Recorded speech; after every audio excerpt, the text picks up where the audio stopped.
बीजों के प्रसंस्करण की वृद्धि किए जाने के लिए और बीज उत्पादन को बढ़ाए जाने की दृष्टि से सीड पार्क स्थापना करने का निर्णय किया है।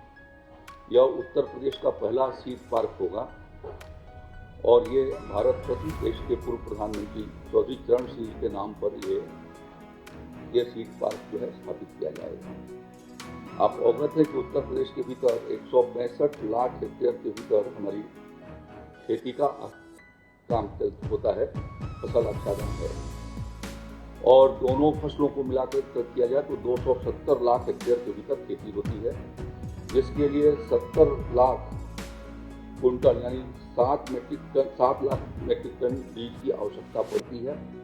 राज्य अभी 46 लाख कुंटल ही बीज पैदा कर पाता है और शेष बीज जो है वो पड़ोसी राज्यों से आता है।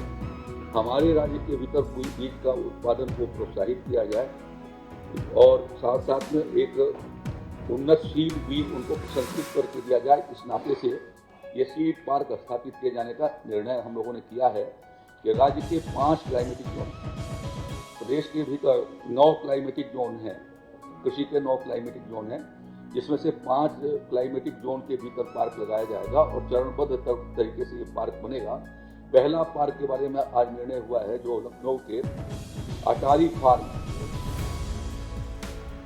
के भीतर वो स्थापित किया जाएगा। भविष्य अर्थात अमृत जो योजना है हमारी, इससे संबंधित है दोनों ही प्रस्ताव। ये योजना भारत सरकार ने 2016 से शुरू किया था, उन्हीं के समर्थन से फंडिंग उनकी भी आंशिक है, उनके समर्थन से ये योजना चलती है और विशेष रूप से जलापूर्ति, सीवरेज, पार्क निर्माण और ग्रीन स्पेस की परियोजनाओं, पेयजल सहित ये योजना लागू पड़ती है नगरीय निकायों में। अमृत एक योजना में कुल 328 कार्य दिए गए थे 60 निकायों में, जिनमें से 307 पूरे हो चुके हैं, 21 गतिशील हैं। और उसी प्रकार अमृत 2 योजना में जो वर्तमान में चल रही है, उसमें भी 372 निकायों में 529 काम लिए गए हैं, जिनमें पेयजल के काम हैं, सीवरेज के, वाटर रीयूज के काम है, पार्क और ग्रीन स्पेस के काम है, वाटर बॉडी के काम है। एक अनुभव ये आया कि जो फंडिंग पैटर्न है जो इस योजना का, उसमें 2024 के पहले 30% निकायों, 10 लाख से ऊपर वाले निकायों को अर्थात बड़े निकायों को देना होता था और 20% 1 लाख से 10 लाख तक के निकायों को देना होता था। पिछले साल 2024 में लगभग 1 साल पहले 26 जून 2024 को माननीय मंत्रिपरिषद की, माननीय मुख्यमंत्री जी की मंजूरी से, माननीय वित्त मंत्री जी के कृपा से हम लोगों ने प्रस्ताव रखा था। ये 30% ज़्यादा होता है, उसको घटा करके 15%, 10% और 10% कर दिया जाए। 10 लाख से अधिक वालों का 15, 1 से 10 वालों का 10 और 1 लाख से भी कम वालों का 10%। लेकिन उसके कार्यान्वयन में भी हमें थोड़ी दिक्कत लगी। आपकी जानकारी के लिए जो निकाय हैं हमारे, उनमें टैक्स वसूलने की प्रक्रिया को हमने आगे बढ़ाया है और लगभग पिछले सालों में आपकी जानकारी के लिए 3 गुना टैक्स और उनकी आमदनी बढ़ाने का कार्य किया गया। फिर भी दुग्धशाला विकास एवं दुग्ध उत्पादक उत्थान नीति 2022 में 2000 संशोधन का प्रस्ताव मंत्रिपरिषद के समक्ष ले गए, जिसे मंजूरी मिल गई है। प्रदेश में दुग्ध आधारित उद्योगों की स्थापना को प्रोत्साहित करने एवं विद्यमान प्रसंस्करण क्षमता में वृद्धि, तकनीकी उच्चीकरण तथा सूचना तकनीक का उपयुक्त प्रयोग व क्षमता का विकास करते हुए डेयरी सेक्टर के समस्त स्टेक होल्डर्स के लिए अधिकाधिक लाभ सुनिश्चित करने के लिए उत्तर प्रदेश दुग्धशाला विकास एवं दुग्ध उत्पाद प्रोत्साहन नीति 2022 में संशोधन लाए हैं। इसमें प्रदेश में निवेश को प्रोत्साहन मिलेगा और छोटे निवेशक भी आएंगे। $1 ट्रिलियन इकोनॉमी में इसमें वृद्धि होगी। अभी तक खाद्य प्रसंस्करण में 35% का अनुदान था, 5 करोड़ तक। हमारे यहाँ 10% का अधिकतम अनुदान था, 5% अब ब्याज लेते थे, उसका अनुदान देते थे। अब इसको बढ़ाकर खत्म करके 35% भी कर दिया है। 5 करोड़ का अनुदान पहले देते थे ब्याज उत्पादन वगैरह, अब इसको हम 5 करोड़ ही देंगे। तो नवीन दुग्ध प्रसंस्करण इकाई स्थापना में ये सब बदल कर 10% की जगह पूरा पूंजीगत अनुदान 35% करते हुए 5 करोड़ तक की सुविधा देंगे, ये पहले भी थी। इससे ये लाभ होगा कि छोटे निवेशक जो 20 करोड़ तक के थे वो तो हमारे पास रह जाते थे, और ऊपर के निवेशक दुग्ध प्रसंस्करण में खाद्य प्रसंस्करण के अंदर चले जाते थे। अब हमारे दुग्ध विकास में भी ज़्यादा पूंजी निवेश होकर $1 ट्रिलियन इकोनॉमी में सहयोग मिलेगा। दूसरा, ब्याज उत्पादन नवीन पशु आहार इकाई स्थापना में भी 35% का अनुदान और 5 करोड़ तक की धनराशि पर देंगे थे। और स्थापना एवं औद्योगिक निवेश नीति 2012 के अंतर्गत निर्गत एलओसी के क्रम में messrs RCCPL private limited Raebareli को, जो पहले PPC सीमेंट पर ही उसके प्रस्ताव में था कि उसको जो भी सब्सिडी है मिलेगी, तो उसमें सुधार करते हुए उसको OPC भी ले लिया गया, क्योंकि PPC OPC सीमेंट जो NIC कोड है उसमें भी है, GST के कोड में दोनों एक है। तो सिंपल सा ये वो था, वो जो पावर कमेटी की 21/12/2024 को बैठक हुई उसमें ये संशोधित की गई। अतः मिसेस RCCPL के पक्ष में पूर्व में निर्गत LOC में PPC उत्पाद के साथ OPC को सम्मिलित करते हुए संशोधित किए जाने की माननीय परिषद को अनुमोदन प्राप्त करने के लिए था, जिस पर आज माननीय मुख्यमंत्री जी की अध्यक्षता पर इस पर अनुमोदन प्रदान किया गया। दूसरा प्रस्ताव है उच्च स्तरीय प्राधिकृत समिति ने 15 जनवरी 2025 को संपन्न जो बैठक हुई है उसमें 6 कंपनियों के बारे में विचार किया।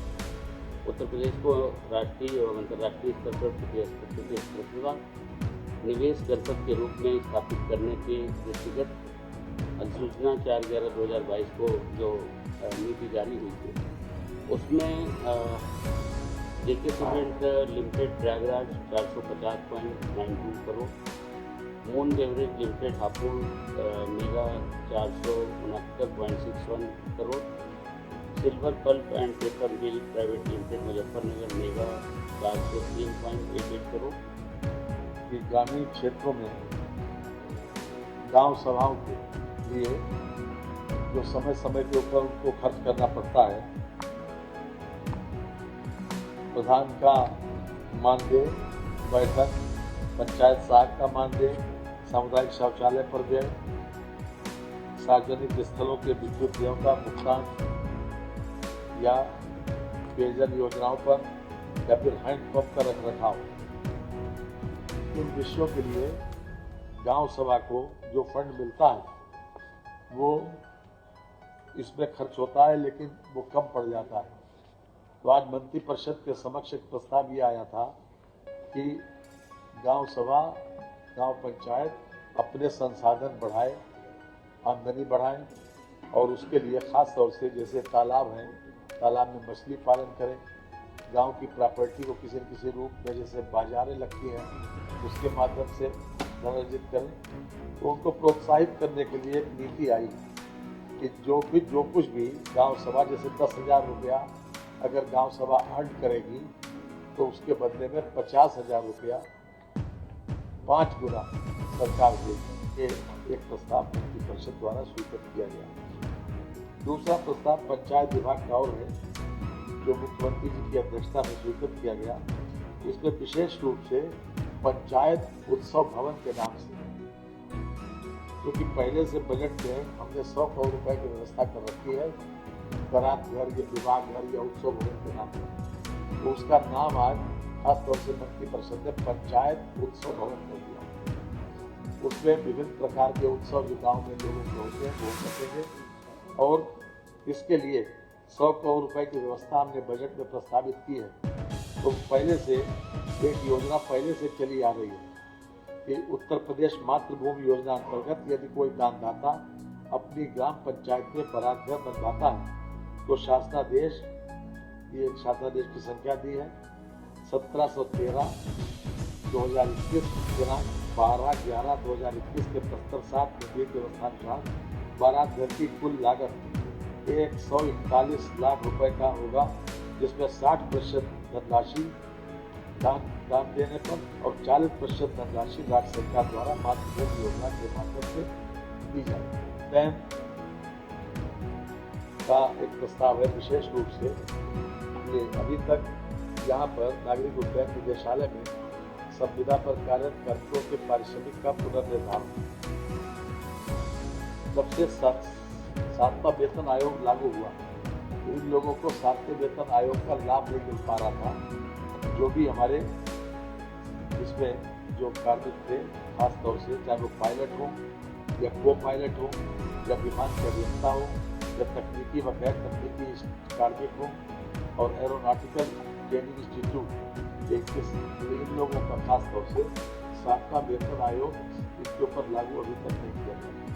इनकी संख्या अभी इतनी है जो पायलट की 18, विमानन अभियंता की 9, अन्य तकनीकी व गैर तकनीकी कार्मिक 81, एरोनॉटिकल ट्रेनिंग इंस्टीट्यूट 21।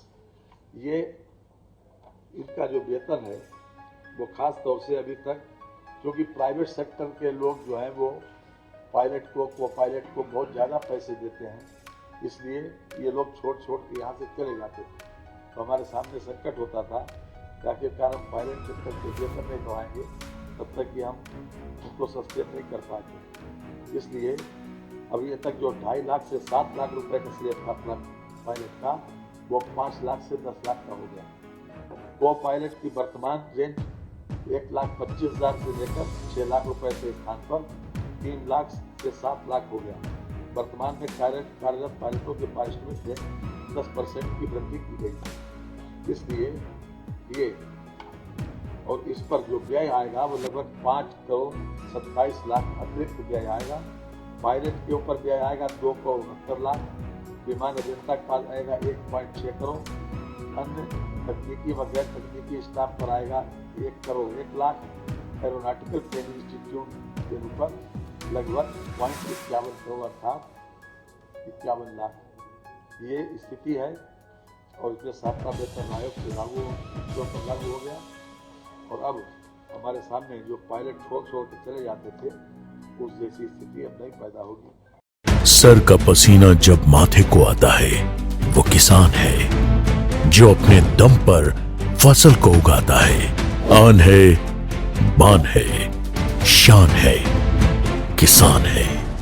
किसान इंडिया, चलेगा हल, बढ़ेगा बल।